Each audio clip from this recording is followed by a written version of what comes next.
State of Louisville Live coming to you here on a beautiful Monday night. Guys, a lot happened in that game. We didn't get to see the first 5 minutes. Jacob had to put his phone up like it was Michael Scott arguing with Jane about his $200 plasma screen TV because we were watching commercials about TGL golf. I don't know why we had to do that. I don't know. I don't even know what happened there. We need better planning. TGL needs to be faster. That's all I got for you. But guys, I'm just going to throw it around the horn, right? I'm not even going to give too many hot takes or anything like that. I'm not going to say that the refs sucked. I'm not going to make one comment about that. And outside of that, I'll pass the baton to you guys. Louisville loses by 3. I believe it was 77-74. Is that right? Yes. So yeah, Matt knew. Yes. Matt, I'm so ready for Matt to just take off, right? Because Matt showed up about, I don't know, a minute and a half left in the game, and nobody even noticed because he was just fuming in the corners. So I'm ready to hear this. Please do not hold back, Matt. You can cuss and say whatever you want. Just be respectful of our friends over here at Main Event. And Dalton Pence, by the way, with some of the best in-game commentary one has ever heard. So we'll get into all of that and more here at the State of Louisville Live here from Main Event. Before we jump into any basketball, though, I do want to talk about our friends over at Main Event very quickly. We are hosting another live watch-along this coming Saturday. We now have a game time, 2 o'clock against Clemson. So if you are looking for something to do, for a place to watch the game, we had a few folks here tonight, but we're looking to pack this place out. I know that we have a good list of folks coming, and you never know who might show up to one of these events. So we're excited for this coming Saturday. Louisville and Clemson live from Main Event on Sycamore Station Place off of Blankenbaker here in the east end of Louisville. Main Event, by the way, great place to watch the game. There are TVs everywhere, right? Like, we're sitting in a private room, but I can currently see, like, I don't know, 7, 8 TVs with a bunch of different games on. So great slate of basketball on Saturday. Even if you're coming out to watch, you can play some pool and watch some TV. You can sit in one of the booths at the restaurant they have.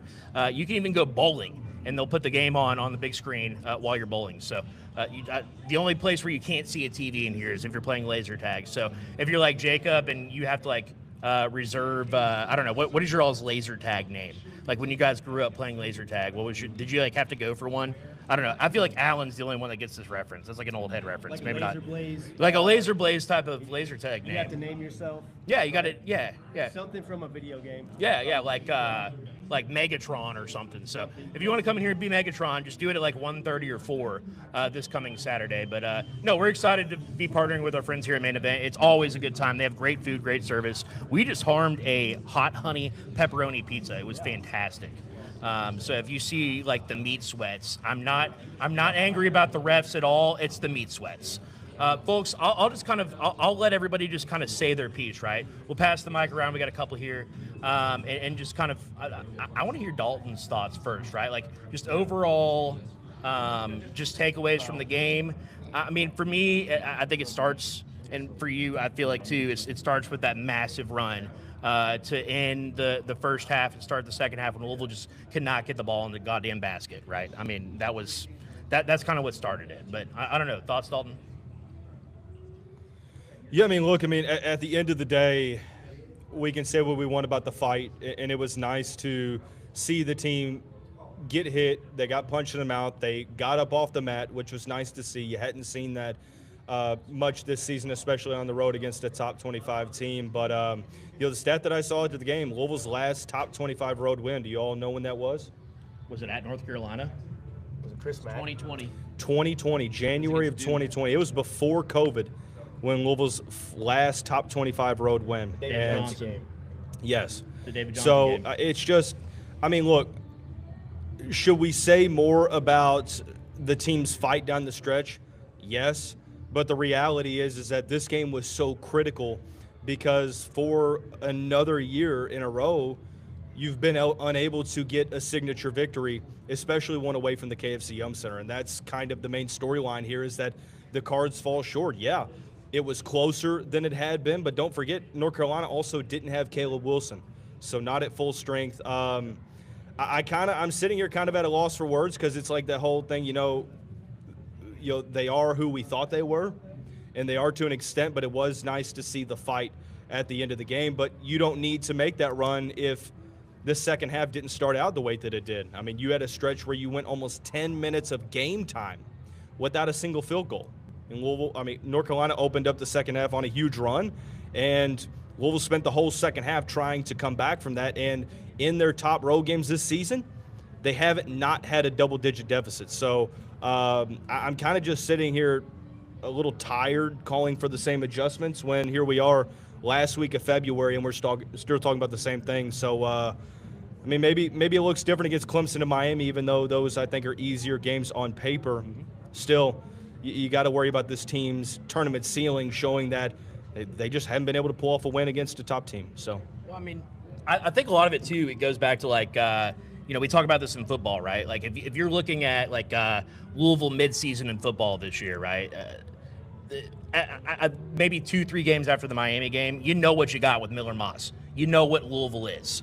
And we don't do this as much in basketball because we have less time to talk about the games in between and talk about the storylines and the narratives and everything. And things change a lot from game to game. But the reality is that you know what you're going to get at this point with Louisville against a top team, right? Against quad 2, 3, and 4 teams, they're undefeated.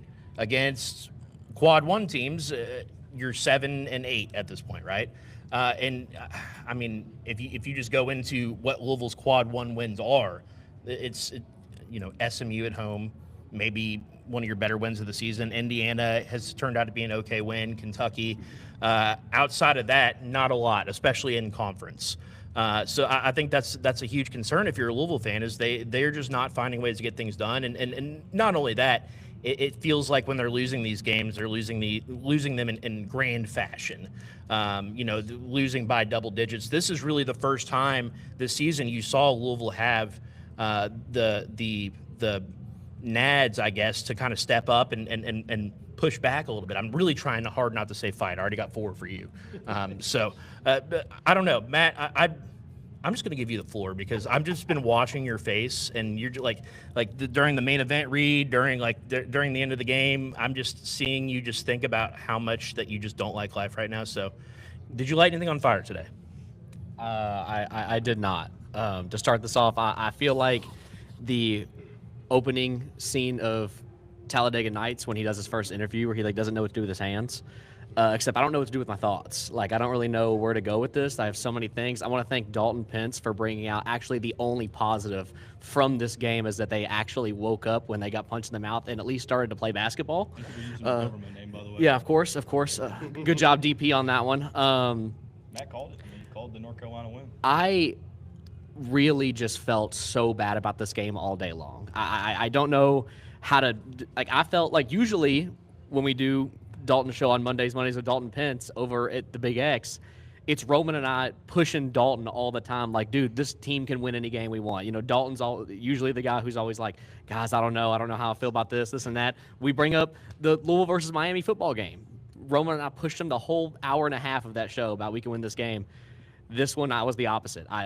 They were talking about things they can do to win, things they need to do not to lose, and this and that. I didn't feel good about it at all. This was just, I was pulling into here, stuck at the traffic light out there for it felt like 45 goddamn minutes. I don't know what was going on, if there was a 9-car pileup or what, but I was literally, I had my phone propped up on my dash, just screaming in my car. And not at the traffic, but at what I was having to witness, because it was malpractice of basketball. It was malpractice of coaching. I really liked that these dudes did wake up at some point and come back, but to open a half in which you gave, you knew UNC was going to go on a run at some point. You knew with Caleb Wilson being out, somebody was going to step up. You knew that was going to happen. You should have been prepared for it. As soon as they went on a run, we get down 14 and then give up basically a handoff ball to Seth Trimble turnover to a dagger at the beginning of the second half.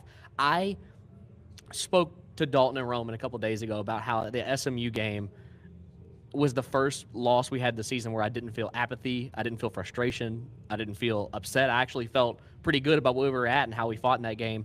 This one completely negated all of that. I actually feel like I wish we would have lost by 30, because then the people who box score watch wouldn't be able to say, well, I mean, Louisville kind of fought in that game, because they didn't. They just didn't. Alan, words? Yeah, as I checked my emotional hedge bet on DraftKings, as I do, in games that I'm not sure that we're going to win. So won a little bit of money. Yeah, it could always be worse, and that's how I stay sane.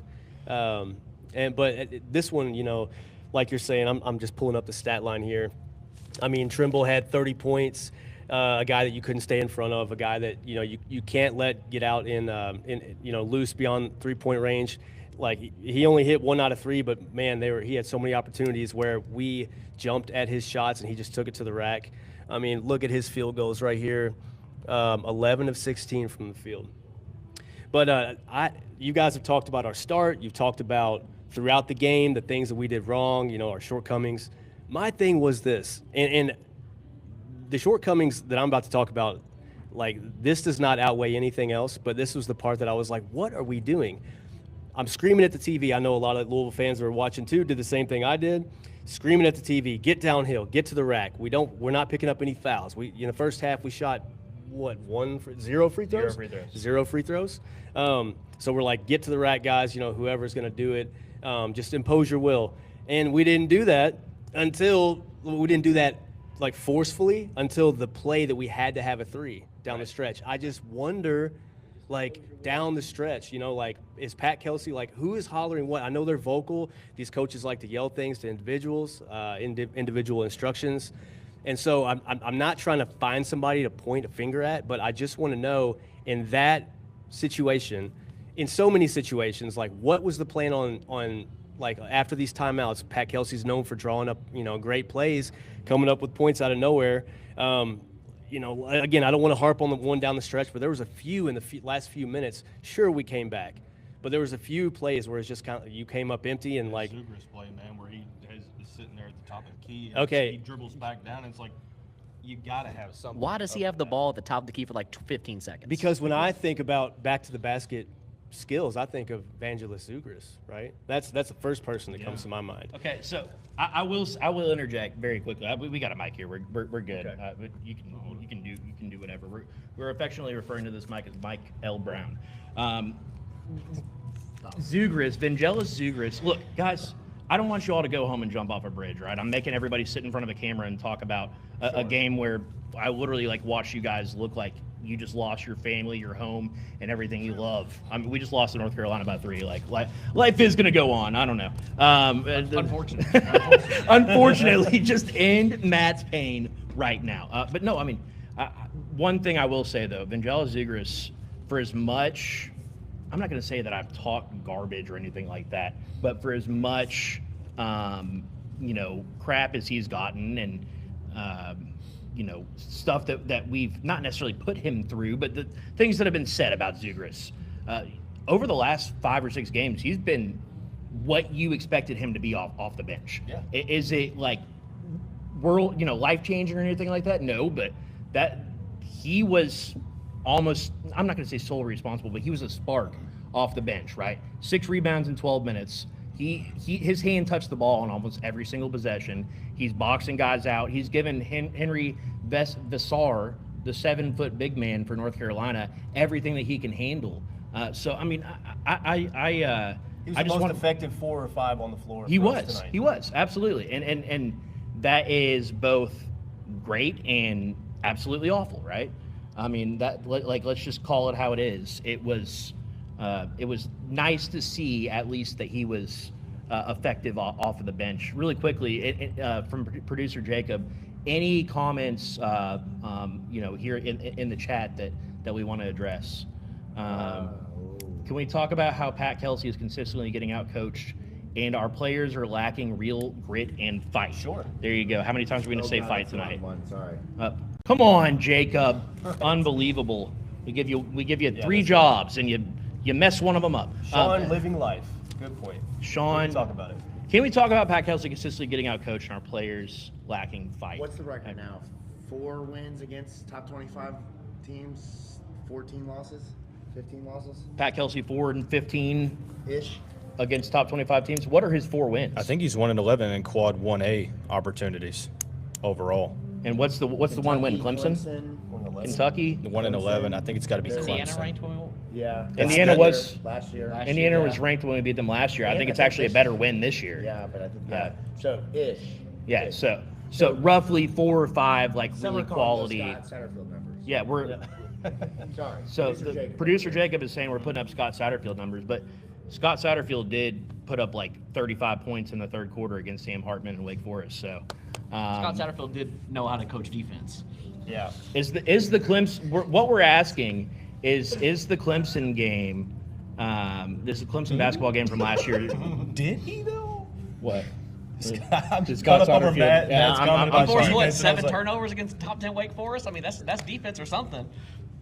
Well, Sam Hartman just has a problem Hartman. with Cardinal Stadium. I think it is what it is. But in all seriousness, any comments though on the people are asking? Pat Kelsey was out coached tonight. Is that a fact? I mean, I don't think it was like obvious. I don't think that Carolina did anything special that you saw Pat Kelsey not have an answer for. I think that maybe if this was like a standalone game, there's a different discussion to be had. But I think that people are going to lump this in with every other game against a top team on the road, is that it's going to automatically look like Pat Kelsey got outcoached. I think that one thing that I will discuss is the substituting. I feel like the substituting patterns at times don't make a ton of sense. It feels like sometimes we just sub guys just to sub them. But I would rather see when, like Kobe Rogers, made a couple plays, was a spark, and immediately he goes off the court. Yeah.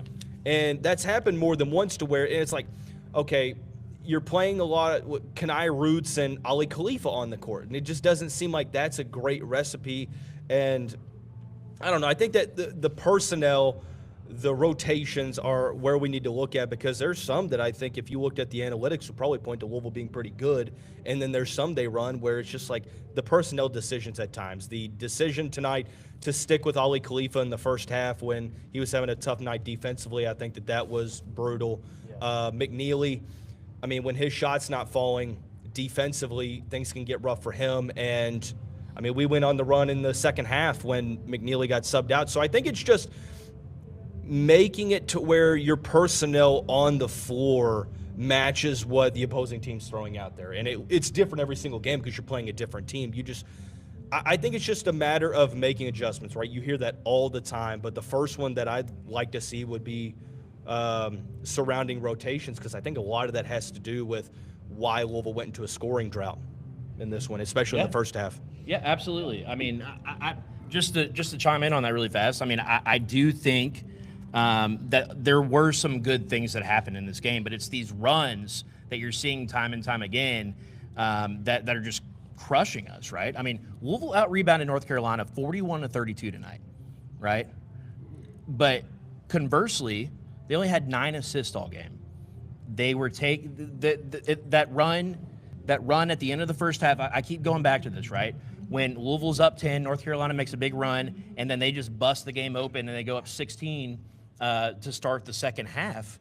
I mean, that's really where things went wrong. What are we?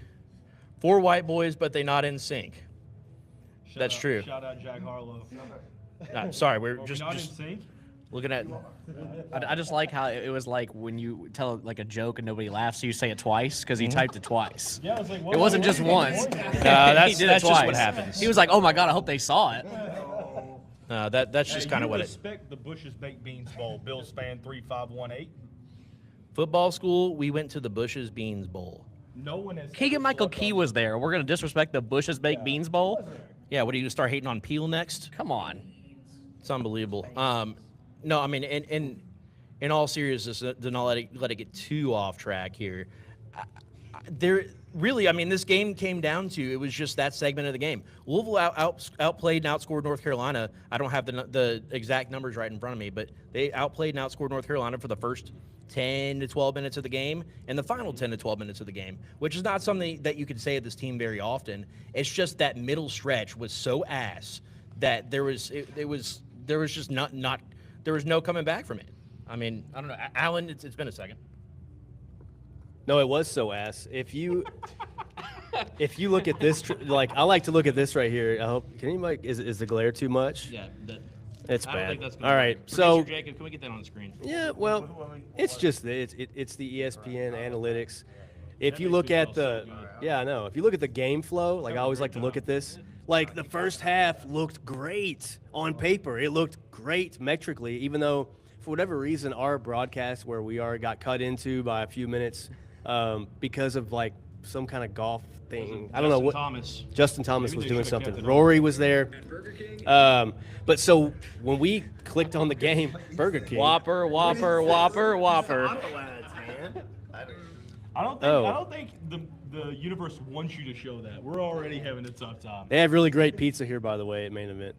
But the win probability, I'm sure Jacob will find it here in a second, but it's shocking, to the system because Louisville had this game in hand. Again, we were hot. We started hot. We knew we wouldn't stay that hot. Real Louisville fans, real nerds like all of us watching and participating in this.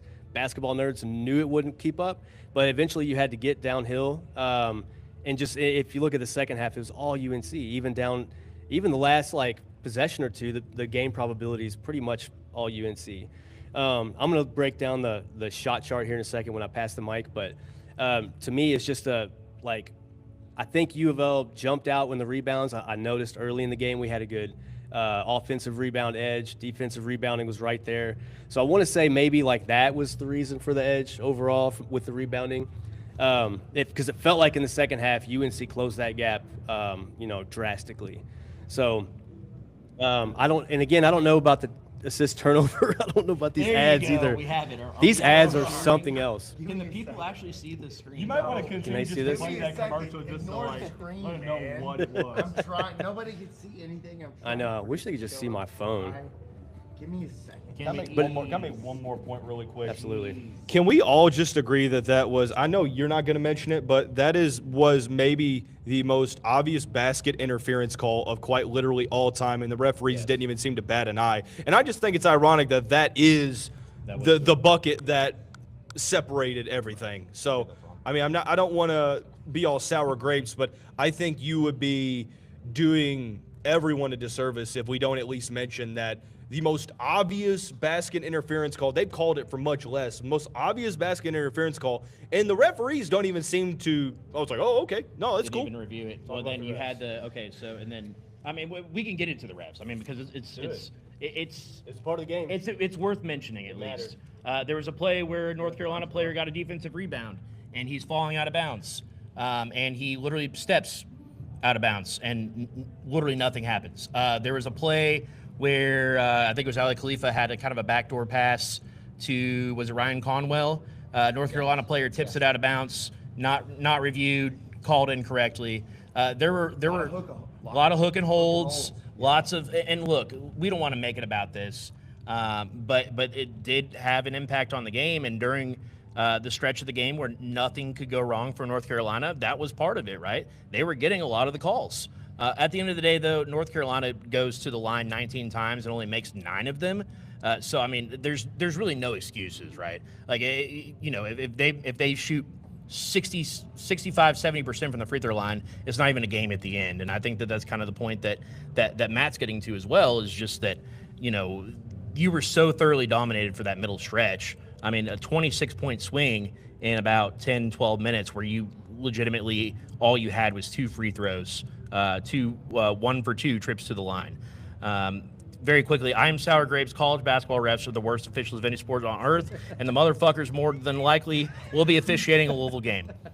Yes, that is absolutely correct. Until you watch a Louisville women's basketball. Until you watch a Louisville women's basketball game, and then it's worse. Just for that comment, 2 more free throws for Carolina. That guy has never seen Scott Foster officiate a basketball game before. I'm a Rockets fan. I That know all dude about that. genuinely gambled on NBA games and still has a job. So let's go talk. We'll talk about that another day. But I mean, you mentioned the officiating, and it was one where Louisville, at that point in the game, before UNC went on that big run, that they were playing so well. There was a part of it that I didn't even notice that it was a problem because they were up a little bit and they were having a really great start of the game, and I realized they started getting it going. I was like, oh my gosh, UNC has 1 foul in this whole half. And it was just getting to the point where, okay, we need something to stop the momentum, slow them down, and you just couldn't find it. But I cannot bring myself to blame it at all or comment on it at all, because when you let a 26-point swing happen in a basketball game, I don't care if one of the officials has both hands tied behind his back and the other one is blindfolded. You have to stop the game at some point and say, hey, guys, how about we just start shoulder checking guys to at least stop them from scoring? Like at least make them shoot free throws or something. We just didn't do anything. We just stood still. We have a whole possession where we brought it up together.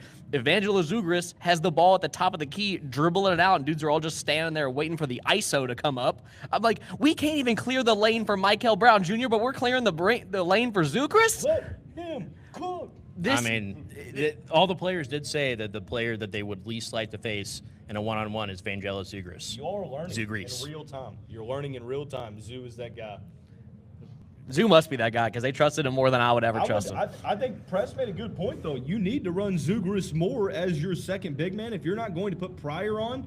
Look, I mean, I feel for Khalifa, and I desperately Can you take the mic? I don't want to hold it for you. I desperately want Khalifa to do well, but I mean, it's just everyone's on to what he does. I mean, if he's not shooting the ball well, you know he's not going to give you much of an interior presence.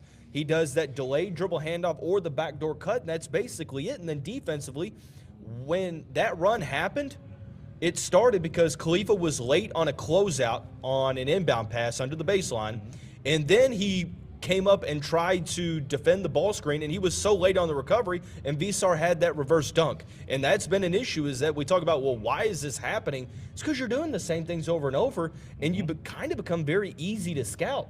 There's a comment on there, if you could throw that up, Jacob. I want to. Which one? No. The one about the Which shooting player in you want space. to pick? One more up. I know, I see it. Hold Right on. there. All right, here we go. I got to do two things at once here. Hold on. Yeah. Okay. Just go ahead and throw it over. Yeah, there you go. Since I have a question with all the shooters we have, I thought we would have a lot of space, but sometimes it feels like there's no space at all. Well, because teams are selling out to defend the three. The Cardinals are not a consistent threat to take the ball to the basket and score. And guys they're basically defending you how teams did in early January. They're going to sell out up on the perimeter and force you to be indecisive around the rim, which is basically what you are at this point. I mean, you are who you are as a team. And you're not really forcing the defense to get uncomfortable. They know you don't really have much going around the rim, so they're just going to camp out on the three-point line, and I don't care if you have 50% three-point shooters. You're not going to get good looks, but there is a point.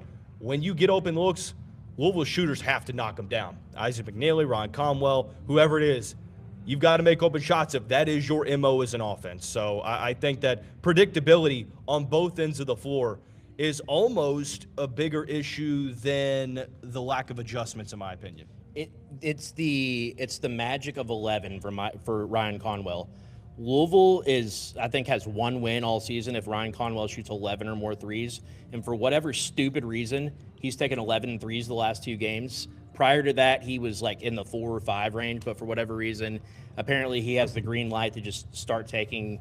Really just jacking threes out of the flow of the offense, and we saw that a lot tonight, right? During that stretch where North Carolina was dominant, you saw a lot of just weird threes, right? That when Michael's taking and making some of those kind of odd step in threes, and that's nice, but that's not what you should predicate an offense around, and that's what kind of concerns me. I think if we're talking about real grave concerns about the roster and the way that things are aligning right now, I mean, you're getting nothing, and I don't mean to be rude or call players out, but shit, they're getting paid, so whatever. Isaac McKneely, what are we doing here? 0 for 5 from 3, didn't attempt another shot outside of that. Doesn't feel like he does a whole heck of a lot outside of that, right? So it's kind of like if Rain Smith was not shooting well, and also I thought Rain Smith made great plays away from the basketball all the time and freed himself up to get open shots. I know it's a hard comparison to make between the two guys, but it's a tough scene. It's been a tough scene in a lot of these losses for Isaac McKneely. But again, just a lot of, as you alluded to, Dalton, a lot of just ill-advised shots. Louisville was, when they had a nice little stretch run there where they won 5 games in a row, they were getting to the basket and kind of being a force in the paint. And once again, they've gotten away from that. And I think it has a lot to do with just playing a quality opponent. You guys look like you're giving the 2015 press conference of we're not going to the NCAA tournament right now. I don't know what it is. Yeah. It's the backdrop. I don't know what it is. Because we're sitting so goddamn close together, Jacob. That's what it is. Just not having a good time, Jacob. It feels like that's what this is right here. I don't know why. Excuse Yeah, me. every part, part of my left side is touching every part of Dalton's right side at this entire time. We've been sitting. You guys here are touching? the whole time. Yeah, let's all touch. Fuck. But No, no, we're supposed to be cordial over here. yeah, I know. You know what? Damn it, 2 more foul shots for Carolina. That's it. Yeah. I really thought McKneely was going to be an upgrade from Rain Smith. And look, I mean, Isaac McKneely was. That's fair. Oh, excuse me. He was a quality player at Virginia. He was Virginia's go-to guy. He last dropped season. 20 a lot at Virginia. If yeah. you go back and look at the last 2 seasons. But, I'd like to get back to something that somebody said a minute ago about the adjustments that North Carolina made. And a lot of teams make, like whether it was Georgia Tech the other day, we should have beat them by 40 points, 30 to 40 points, Georgia Tech, right? But they kept coming back because at the end of the day, Pat Kelsey does not let us shoot floaters and does not let us shoot, 10-foot jumpers or whatever. It's either high outside the arc or it's right up under the basket. Everybody knows that. That's why today when Zougris did the little European push thing that we saw on his tape and we're like, oh, that'd be cool if some of these European guys did that. And he actually did it, his 1-for-1 attempt on the season. I jumped up and down. I think we were winning at the time too. But he did that and it was just kind of that is so refreshing to see because it's not that he was going against the grain. It was just I'm open. I'm shooting this. You know what I mean? I think at the end of the day, we get blocked so much under the basket that it's just it's maddening. So it's either jacking up a bunch of threes or dumping it down right up under the basket and getting our shit blocked. I think the main point of the Rain Smith argument of you thought Isaac McKneely was going to be an upgrade and this and that. I think the main frustration point for it was I genuinely think that Isaac McKneely is a better all-around basketball player than Rain Smith was. I mean, Isaac McKneely can take guys off the dribble. He's better defensively. He's not great defensively, but I think he's a little bit better. He's more athletic. I think Rain Smith's a better shooter. But the thing that's so super frustrating is you have so much talent on this team. You have so many options to go to from behind the arc and within the paint. Last year's team was so gutted with injuries. If we can't have a timeout, the other team literally knew who was going to get the ball, and we still found Rain Smith open shots. Yep. And it seems like Pat Kelsey can't draw up a play for us four to be on the other end of the court throwing up a full court pass. I don't know what's going on. Let's talk about how unathletic this team is. I mean, if you look at it, this. Are you talking about the guys who just Off camera. No, but honestly, I mean, to your point, that's the thing I see in games like this. It's not a very athletic team. You're not there. There's one guy breaking guys down off the dribble. There's one guy consistently inside who can make plays, and it's Javon Hadley. No one else is athletic enough to play with teams like that. Duke, think about Tennessee, Arkansas, the losses this year. We don't have the athletes. I mean, somebody mentioned it before. Our guards, besides Michael, don't get downhill. Ryan Conwell cannot consistently get downhill, right? It's just a very unathletic team. And in matchups like this, in my opinion, it's exposed. But what do I know? I have no face here. I'm just off camera. just the guy that I said that in the middle of the game. Damn it, Oh, yeah, I believe that- that 5 times. The name that you've been seeing, that was the guy that was just talking. To put a face with it, that's Jacob Lane over here on the 1s and 2s. But I just want to pick up a really quick point, and I'm going to pass this. But you were just talking about how we only have 2 guys that can get to the rack, and one of them is Javon Hadley. That's not what I signed up for this year, right? I mean, I even signed up for, Isaac McKneely. After we just praised him for a minute, being able to get to the rack on a regular basis and not getting 10 points under there, but being able to beat his man off the dribble. I think he was able to do that at Virginia. I don't know what the deal is. Kyle says, how do you all really feel about the refs tonight in the offensive goal? We want to be allowed back here at main events, so we're trying to be nice. But yes, I mean, everybody saw what happened. It's not. I mean, I think if you asked any impartial fan, I think they would vehemently agree. Why does he substitute players out when they're gaining momentum? Doesn't make any. I think. Why does Jacob do that? No, I mean, I think for those just kind of jumping in, we hit on this a little bit, but I think that's probably at this point, if we all had to sit here and come up with one issue that we've had with Louisville in big games, as far as the coaching, I think it'd be the substitution pattern. At some point, as the season goes on, you have to start shortening the rotation. And it seems like we're still tinkering. We're still trying to figure out what the hell we're doing. I mean, when you put in Case and Pryor, he's in for like 30 seconds to spell somebody before a timeout, and then he comes out. And half the time he has a technical foul before he even starts playing. Like literally 2 times in the last month, he has had more fouls than he's had seconds played. That's not a joke. So, I mean, there's LLPR train good shit. Can I tell you what makes me sad? What does that mean? You know what depresses me more than a lot that just doesn't get talked about, but we all kind of understand it. You have one of the most talented players that's ever going to play at Louisville, and you cannot beat a good team. You have Javon Hadley back for a 6th season, and this team that on paper was supposed to make a ton of noise. And here we are. It's February 23rd, 2026 AD, and we're sitting here talking about the last ranked road win being January 2020. COVID really hadn't even been discussed at that point. And here we are talking about, I mean, a generational player that Louisville has who's going to be a top 10 pick here in, 3 months? And it's basically like Oklahoma with Trae Young. It's you have this generational guy who wows everyone every time he steps foot on the floor, and he's not perfect, but part of it, I think, is roster construction, which you have to have a long conversation about in the offseason. But part of this is like, well, why is Sinan DeFru getting in foul trouble more often than not lately? Why is Isaac McKneely getting targeted defensively? Why are you having problems with rotations? Why is this offense so unpredictable? Why are we having trouble defensively?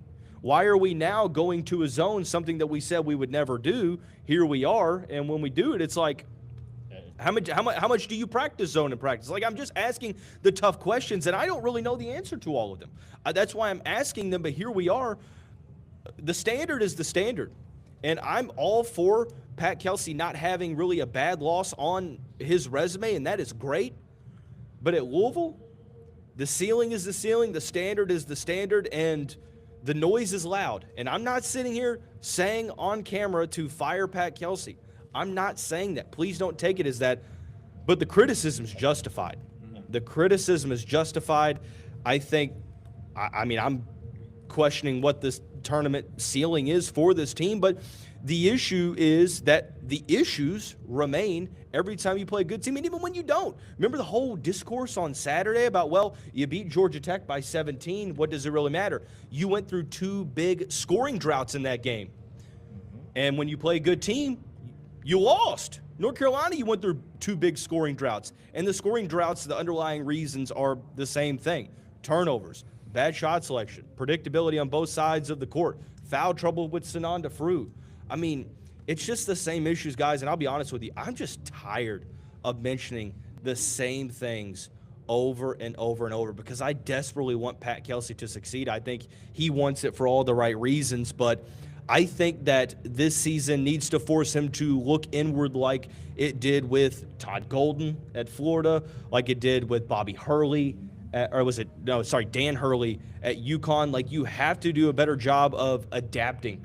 When what you did at the mid-major level isn't necessarily working as much, okay, now you have to find out what does. So that's why I'm giving him a little bit of grace, but I'm just at my wit's end, and I'm kind of pissed off, guys. I'm just going to be honest with you. I can't really give any more grace because when Michael was gone, right, you go through that rough stretch of Duke and Virginia being the 2 losses that everybody comes back to during that stretch of, maybe if you have Michael, those games go differently. You were in a position to win both of them and you lost. Both of them came down to, gosh, if we just had that one more guy, if we had those depth pieces, maybe we pull those out. Well, this is it with Michael. This is it. We are not in that game against UNC without Michael Brown Jr. He is one of the, Zougris played well. We talked about that. Ryan Conwell played a little bit better towards the end of the game. Javon Hadley had a good game.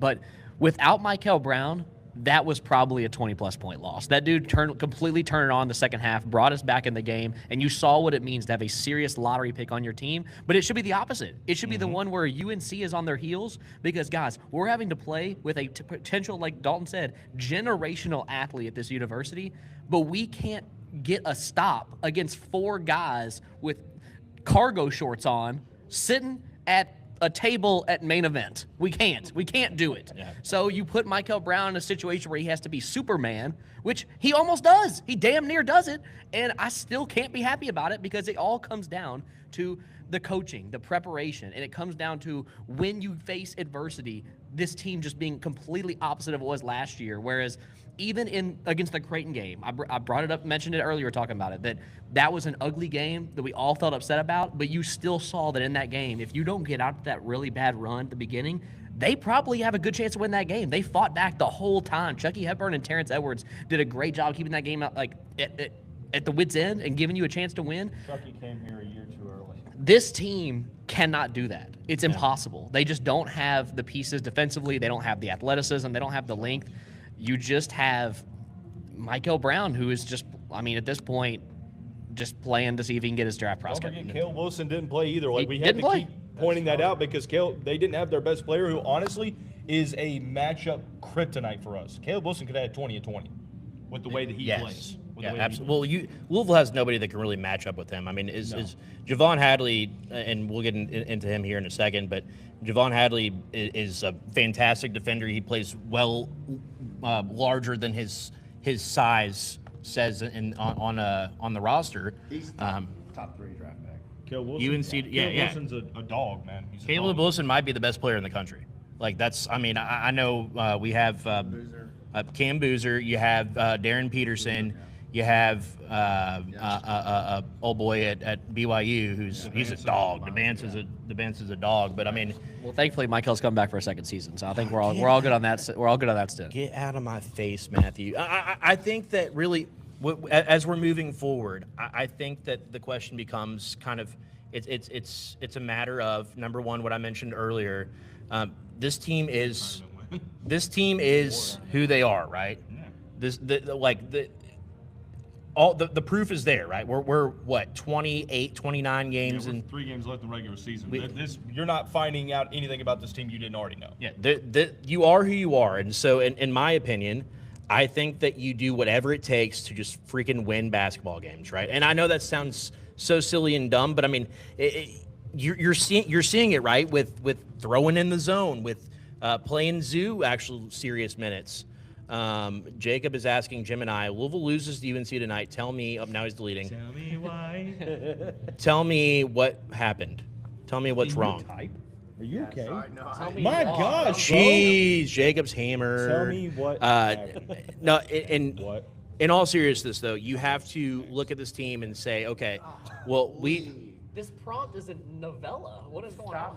Leave me alone. Keep going. well, it's very distracting when Just ignore it. I'm looking at a screen full of comments and Jacob looks up he asks AI. A cold snap. He has 4 well-versed, passionate basketball fans in front of him, and he asks, tell me, 17. Free throws, weren't they? Yes. Yeah. 17 North didn't- Carolina. Okay, so here's what Who brought Gemini up those free says. throws? The scoring drought was the big concern. So we Agree. are as smart as AI. Thank you. Between the final 90 seconds of the first half and the first 5 minutes of the second half, Louisville missed 15 consecutive shots. The UNC run. The Tar Heels capitalized with a 17-2 run to start the second half, turning a tight game into a 16-point UNC lead. Wow, that fucking sucks. The late surge. Credit to Pat Kelsey's squad. They didn't quit. Behind Michael Brown Jr.'s 24 points and Ryan Conlow's 23 points. The Cards clawed back with 3. Well, wow, but Gemini is a Pat Kelsey plant. Gemini is from Cincinnati, Ohio, Right. by way of Charleston. The west side. Yeah. Gemini drives the Chevy. And guys, in all seriousness, though, I think that you have to lean into. What does Gemini say about Louisville? We should do a Gemini segment. This segment brought to you by Just bring Gemini on. insanely I feel like I'm ridiculous just on water I usage. feel like I'm just on the run of in watching Rascal Flatts and tour, and it's just all their sad songs one after another, and I'm just sitting there just sitting there listening to Rascal Flatts, and it's just Rascal Flats. Have you, Dalton? When's the last time you listened to Rascal they're on my Flats? TikTok for whatever reason, dude. No, Is that a sad band? I've never no, heard they've them, got some but- very sad songs, but there's like some cheerful and TikToks goofy. of they're older guys, right? They're past their prime. Yes. Listen And to there's Life like on the Highway bad. and There's over on loop, just- there was a distance between. Jesus. So my takeaway from this you have two. In my opinion, you have two players that are the glue on this team right now, and that's Vangelis, Zougris. Vangelis, Zougris, and Cole Sherman. That's it. So according to Gemini, by the way, as Jacob is still distracting me and asking AI things that I already know, Pat Kelsey is 0-8 against ranked teams, according to Gemini. I don't. It's right there. Desperation. Desperation. Pat Kelsey is 0-8 Bullies of the against bottom ranked tier. teams. I mean, Is that what it says? This year? That seems like too many ranked games this year. Yeah, that doesn't seem right. He also that's also not correct. Did we He's not beaten beat ranked teams Indiana? before. Indiana was ranked. Hey, one Indiana play. was ranked. Yeah, get this bullshit off my screen. I am an intelligent man, Jacob. These are the people defending Pat Kelsey. Yeah, right now. let me talk. Let me talk. You just asked your well-trained AI pet to give you some BS answers that aren't even right. They're not even statistically correct, Jacob. So, boo. This says- I think, okay, I do think that you have two guys, right, that are kind of the glue at this point on the team that Who are are the glue consistently giving you the best effort and the best outcome. And I think by a mile, it's Michael Brown. And stop it. I have Michael? ADHD. It's guy? Michael Brown Is he just and a Javon star, Hadley. though? I'll give you Javon. I think Mike Kell's a glue guy too, because when he's not on the court, I mean, at this point, like the goal This was is to fall have, apart without him, like, right? the goal was to have like a, I think one of the benefits, like I'm a big Houston Rockets fan, right? Yes. And I think back to like 2018 when they tried the experiment with James Harden and Chris Paul, and the reason that team was so good and took the Warriors to 7 games before Chris Paul got hurt is because in the second unit you could have one of Harden or Paul on the court being the maestro. Like that was supposed to be the game plan this year, to where you have Michael or Conwell or both of them on the court, and that's a huge advantage is when your second unit doesn't drop off. Well, right now, I mean, all you're getting, like since the Baylor game, it's been Michael and Hadley, and I mean, we have to have a conversation about the green light that Ryan Conwell has. Another game where he didn't really shoot the ball well from 3. Look, I don't mind that you take threes when you're in the rhythm of the offense and you're getting good looks, but you saw more of tonight where Louisville, when adversity struck, they panicked, and it resulted in them passing the ball in the perimeter for 25 seconds and just kind of hoisting up a three-pointer. I don't think we're talking enough about Sinan Defru continually getting in foul trouble, though. Yeah. Like, I mean, if we're being mad about Khalifa playing a lot and Zougris getting minutes, Sinan Defru once again picked up 2 quick fouls like he did against SMU. And it changed the game. It 100% did, because you didn't have any defense, and it's obvious that you're not rolling with Cason Pryor, and it's like you need Fru to be better. I mean, I hate to say it, but you need him to be better. Yeah, Fru -8 and a plus-minus, by the way. Do you have thoughts on burner accounts as a Rockets fan? I'm just curious. Any thoughts? My basketball teams just aren't inspiring a bunch of confidence in me at the time. Just not having a good time. But I think that you're seeing the same issues from the same players. What? I want to see Nibs. Did you mean to say I want to see Nibs? I want to see mids. I feel like The way the it's issue played. is that you're having a bunch of problems with players individually because they're doing the same things, and nothing's getting corrected to the point to where, like, I don't know what the answer is, and I think that that's why everyone points to coaching, because it's like, okay, well, if you continue to be predictable on offense, what does that tell you?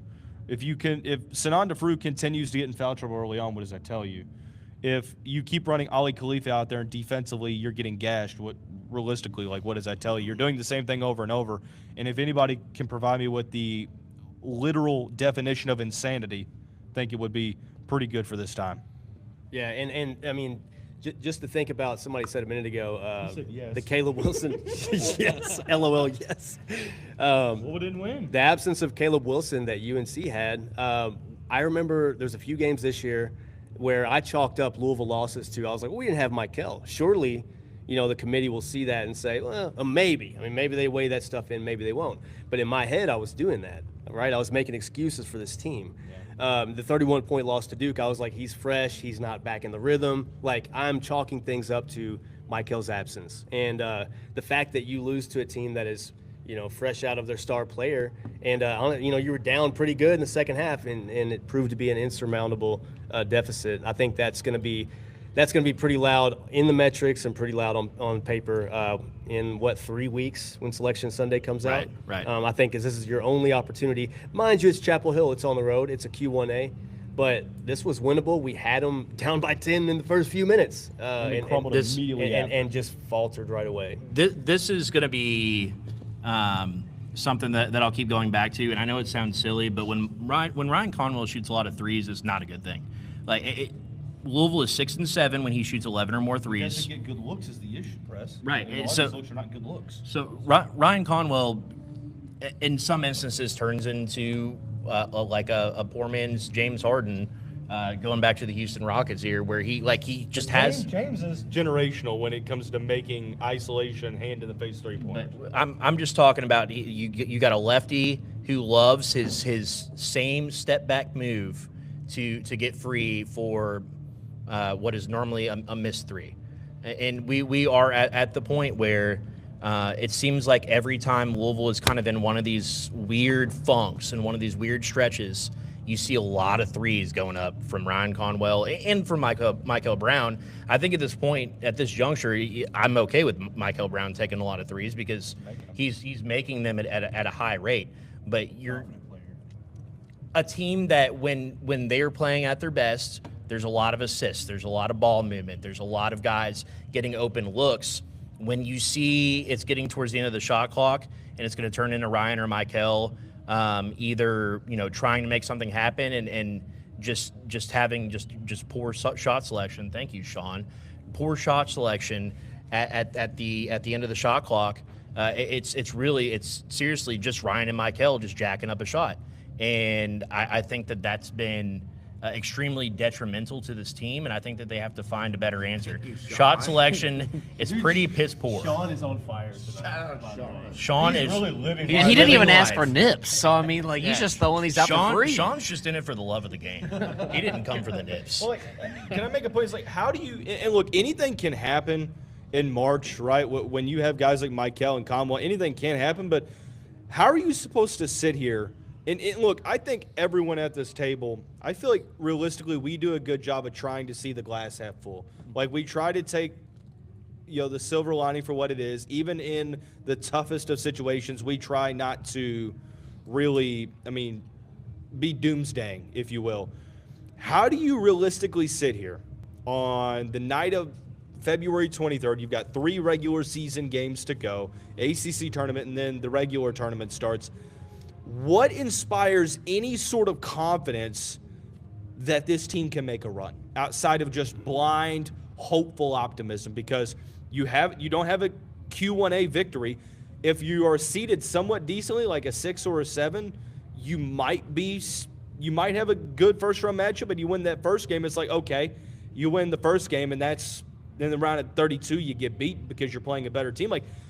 And that's the problem. You have a generational point guard who's viewed as one of the best players in America, and here you are, people questioning what you can do in March because you can't beat a good team or a really good team, especially away from the KFC Yum Center. And it's I'll give you all a chance to play coach here for a second. Did you have something to chime in real fast? You go ahead.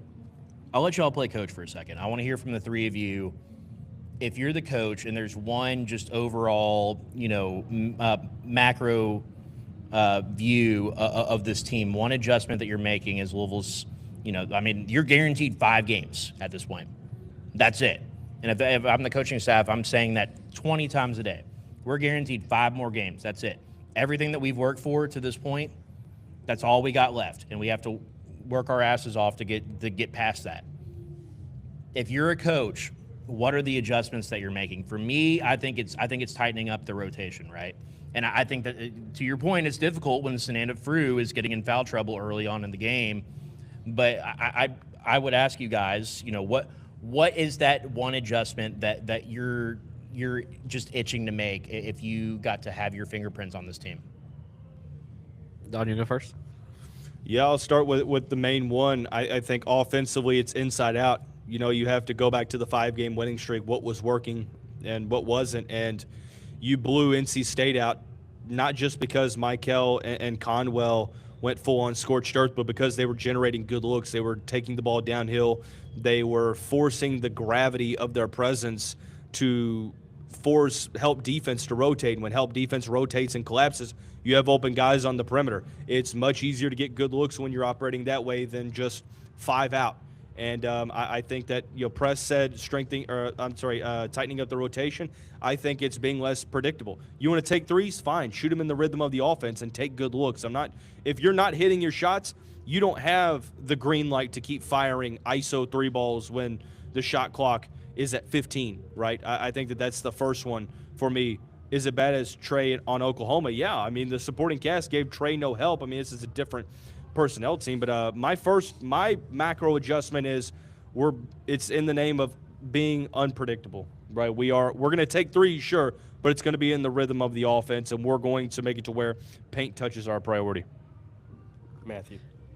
For me, it comes strictly down to game planning and the actual preparation you have for these games. I felt the one thing that we could all hang our hats on last year was that, hey, look, yes, Pat Kelsey hadn't won a tournament game. Yes, he struggled in these, big matchups, but we fought hard at him, and the guys were bought in, and you knew that the culture of the team held this team together. You didn't have like a glue guy. You had like almost a glue team. Yeah. You had Chucky Hepburn and Terrence Edwards coming into interviews saying, dude, I've been watching game film all week. I loved it. You saw Terrence Edwards, a guy who his entire career was built on getting to the rack, spreading the floor and an offensive prowess, become a defensive menace, become a real 3-and-D guy, and lock it down and give his team a chance to win. This team just doesn't have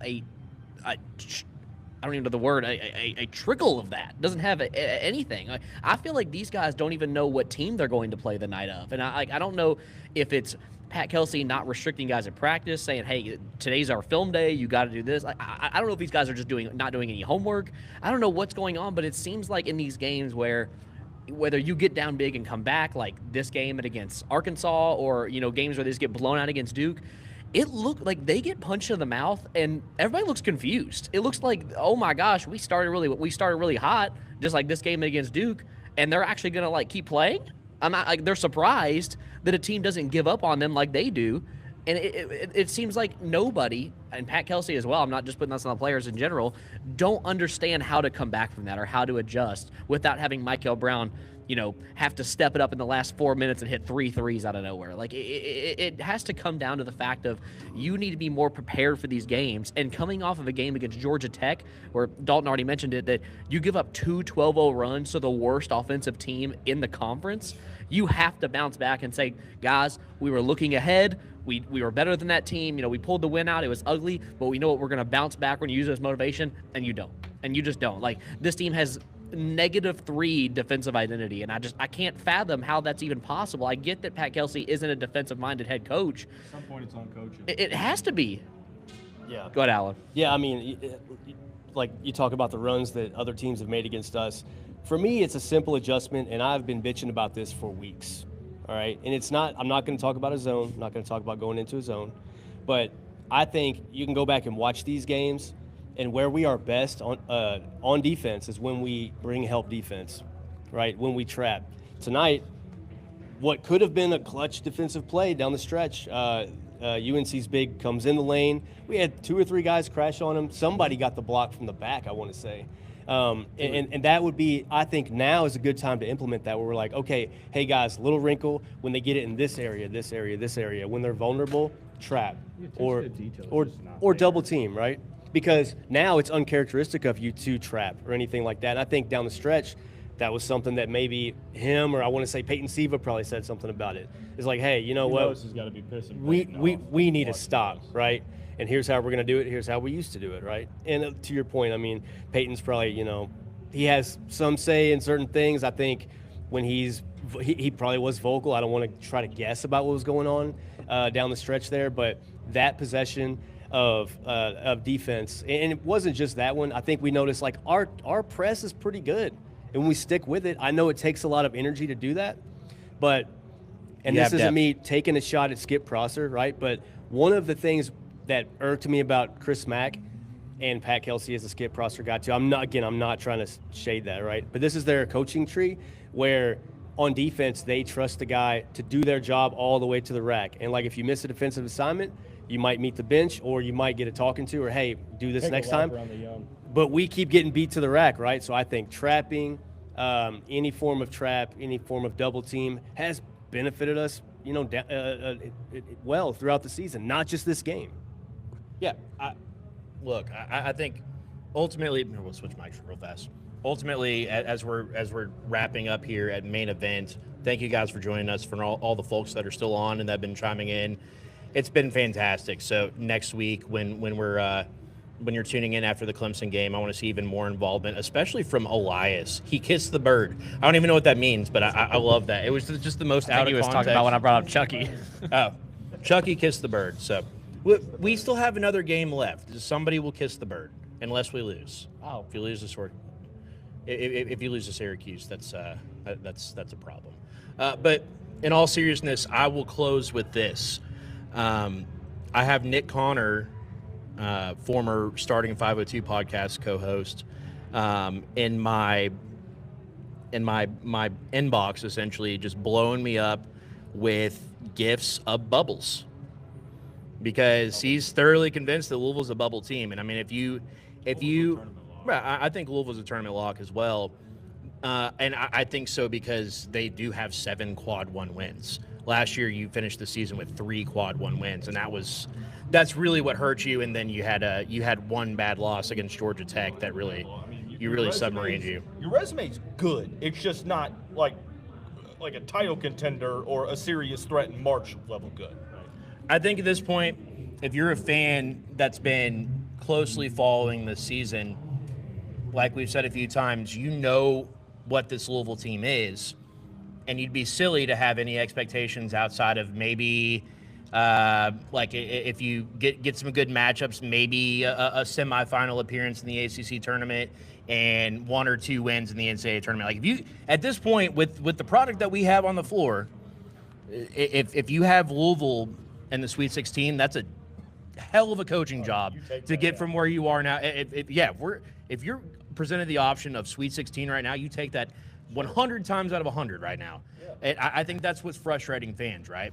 This is a good Louisville team. It's a Louisville team that has a lot of great talent, right? The pieces just aren't fitting together well, and the adjustments aren't being made to give fans or supporters any sort of confidence that you're going to see anything other than what you saw tonight, which is an okay performance, but a team that looked ill-prepared, and at the end, it just simply was not enough. Just simply would just you need a little bit more, and as a coaching staff, as a team, you have to reach within yourself and figure out what that is. Go ahead, Matt. It's just crazy to think of where we're at from where we were last year. I mean, last year I felt like I was not taking a single win for granted. Every single time we won, it was exciting. The ACC tournament run was electric. Beating Clemson twice in one season, once in the ACC tournament, was electric. I thought that, playing Duke, who had 5 NBA draft picks on their team, to the brink in the ACC tournament championship, I was like, oh my gosh, we only got 6-7 dudes on rotation. Mm-hmm. No jokes here.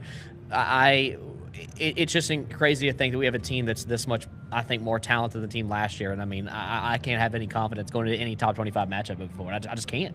You can't. And I think, again, I go back to, like you said, last year, I think the continuity of playing the same players extended minutes together really helped. You're not seeing any consistent lineup. If you're seeing a lineup work, it feels like, as you guys alluded to, that you're seeing players pulled out of the game. And so I think that there is time to make adjustments, but the adjustments that needed to be made probably needed to happen like a month ago, and you're seeing the same results over and over against teams that have relatively similar talent levels. So as we're closing out, guys, I do have a question for you. Anybody around here like pool? You guys like billiards? Yeah. I'm a big pool fan. Big pool fan? You a billiards fan? You guys like bowling?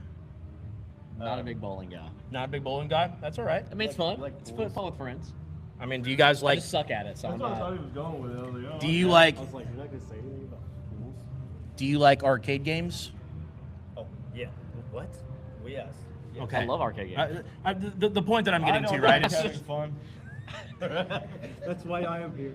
wherever you like, they have it here at Main Event. And we want to see you guys on Saturday. We do have a pretty solid group of folks that are going to show up here at Main Event. Sycamore Station Place off of Blankenbaker Lane in East Louisville. We haven't talked a lot about Saturday yet because we didn't know until, just a little, today, basically, that Louisville is playing Clemson at 2 o'clock. So we will be here on Saturday, going live, State of Louisville Live, 1:15, 1:30. We want to see everybody out here. We're going to have some more giveaways. We did a drawing from Twitter or from X and Instagram today. We're going to have some folks that are basically getting a wristband to do whatever they want for an hour, unlimited gameplay, pizza, and unlimited drinks as well. You were just the king of distractions tonight, Jacob. Helping us. Jacob is the only producer whose goal is to distract instead of to help. He's he's ready to get out of here, and I'm sure you folks are as well. But we would love to see you on Saturday. In all seriousness, come out and have a great time at Main Event. The folks that were here tonight, we had a good time, and they'll be back on Saturday as well. So we can't wait to see you guys. Dalton, Matt, it's kind of hard. I'm backwards here. Dalton, Matt, Allen, Hoodie Allen. Whoa, Hoodie Allen. There you go. Joining us. Thank you guys so much for joining us and giving your. Well, I'm talking about Hoodie Allen, the rapper. You don't know about Hoodie Allen, the rapper? Oh my God. Wow. Unbelievable. Yeah, you need to go back to 2010, brother. Folks. Bye. I absolutely love Elias. Absolutely love him. Until next time, State of Louisville Live. Thanks for joining us. We'll see you for a better day on Saturday.